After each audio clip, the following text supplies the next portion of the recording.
Bonjour, la notion de client idéal n'est pas toujours très bien comprise, du coup on en parle aujourd'hui.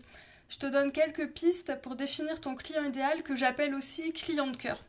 Donc il y a quelques questions à te poser pour le définir un peu mieux. La première, avec qui tu travailles le mieux?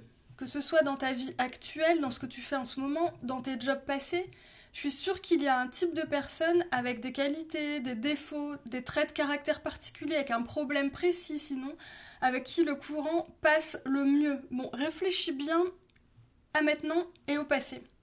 La deuxième question, avec qui tu aimes travailler? En raison de la problématique particulière ou du type de personne, je suis sûre que tu as des préférences. C'est le moment de les exprimer. Par exemple, j'ai une sophrologue que je connais bien qui adore ce moment de la maternité et elle est complètement gaga et complètement satisfaite quand elle travaille avec de futures mamans.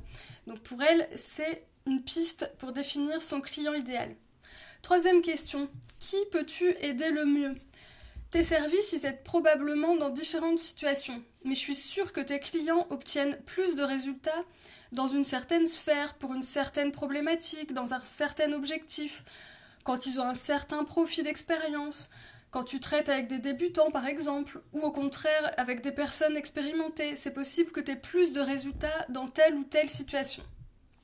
Quatrième question, qu'est-ce que toi t'adores faire? Je suis certaine qu'il y a des tâches que t'adores faire ou que tu préfères faire dans ton travail, des secteurs particuliers que t'aimes adresser. Liste tout ça, c'est aussi une piste pour définir ton client idéal.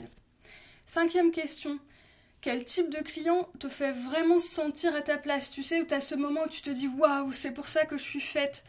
Par exemple, si tu es très bonne à aider des managers en reconversion, mais que quelque part tu vois pas très bien ce que t'apportes de plus qu'un autre, que t'as pas ce moment où tu te sens là, waouh, et tu sens peut-être que tu serais plus utile à aider un autre public, c'est là qu'il faut creuser. C'est peut-être là où se trouve aussi un point de ton client idéal.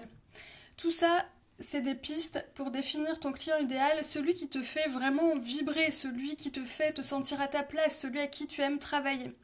Tu verras si tu réponds à ces questions en suivant, il y a un fil rouge entre toutes ces réponses. Et aussi un fil rouge entre ton client idéal, ta vision pour ton entreprise, tes valeurs et tes convictions.